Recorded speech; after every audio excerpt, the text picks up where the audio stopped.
3 దశాబ్దాల పాటు వెండితెర మీద ఓ వెలుగు వెలిగి వెళ్ళిపోయిన అద్భుత నటీమణులు జమున, సరోజాదేవి. ఒకరిని మించిన అందం మరొకరిది. సౌందర్యానికే కాదు, సాంప్రదాయానికి కూడా ప్రతీకలుగా నిలిచారు వీరిద్దరూ. 29 ఏళ్ల పాటు వరుసగా హీరోయిన్గా నటించిన ఘనత సరోజాదేవి సొంతం.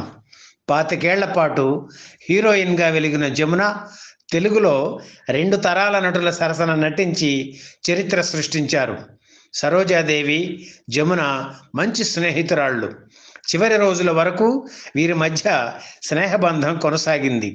తెలుగుతో పాటు హిందీ చిత్రాల్లోనూ నటించారు జమున, సరోజాదేవి.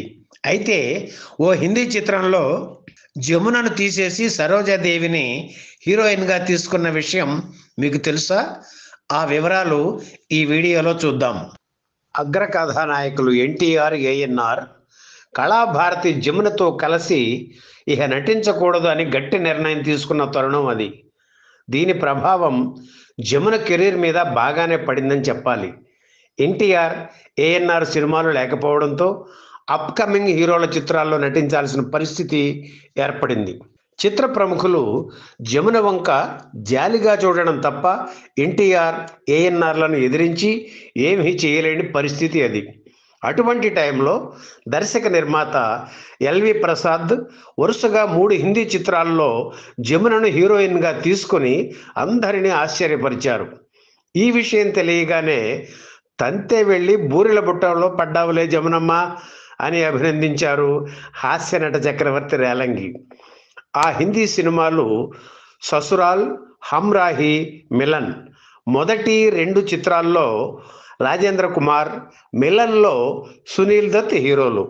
ఆ సమయంలోనే తెలుగులో వచ్చిన ప్రేమ కానుక చిత్రం ఆధారంగా హిందీలో నజరానా సినిమా తీస్తున్నారు రాజ్ కపూర్, సరోజాదేవి జంట. అయితే ఒకరోజు సరోజాదేవి షూటింగ్కు లేటుగా రావడంతో ఆవిడను ఆ సినిమా నుంచి తీసేసి అప్పటికప్పుడు వైజయంతిమాలను హీరోయిన్గా తీసుకున్నారు. సరోజాదేవి ఎల్వి ప్రసాద్ దగ్గరికి వెళ్ళి తన కెరీర్ దెబ్బతింటుందని కళ్ళనీళ్లు పెట్టుకోవడంతో ఆవిడను ముంబైకి తీసుకువెళ్ళి ససురాల్ చిత్రంలో హీరోయిన్గా పెట్టి షూటింగ్ చేశారు. తెలుగులో హిట్ అయిన ఇల్లరికం చిత్రానికి రీమేక్ అది.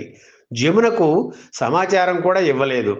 ససురాల్ చిత్రంలో హీరోయిన్ తనే అని అనుకుంటున్న జమునకు ఆ తర్వాత ఈ విషయం తెలిసి షాక్ అయ్యారు.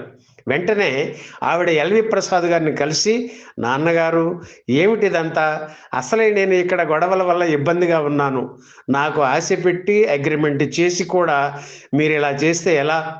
వేష ఇవ్వమని నేను మిమ్మల్ని అడగలేదు, మీరే పిలిచి 3 సినిమాల్లో ఛాన్స్ ఇస్తామన్నారు అని నిష్ఠూరంగా మాట్లాడేసరికి ఎల్వి ప్రసాద్, ఏం చేయమంటావమ్మా, పాపం సరోజాదేవి వచ్చి కళ్ళనీళ్లు పెట్టుకుంది, అందుకే ససురాల్లో ఆమెను తీసుకున్నా, నీకు ఇంకో చిత్రం ఇస్తా, నీ 3 చిత్రాలు నీకు ఉంటాయి, కంగారు పడకు అని సముదాయించారు. తెలుగులో వచ్చిన సంతానం చిత్రాన్ని బేటీ బేటా పేరుతో హిందీలో తీశారు ఎల్వి ప్రసాద్.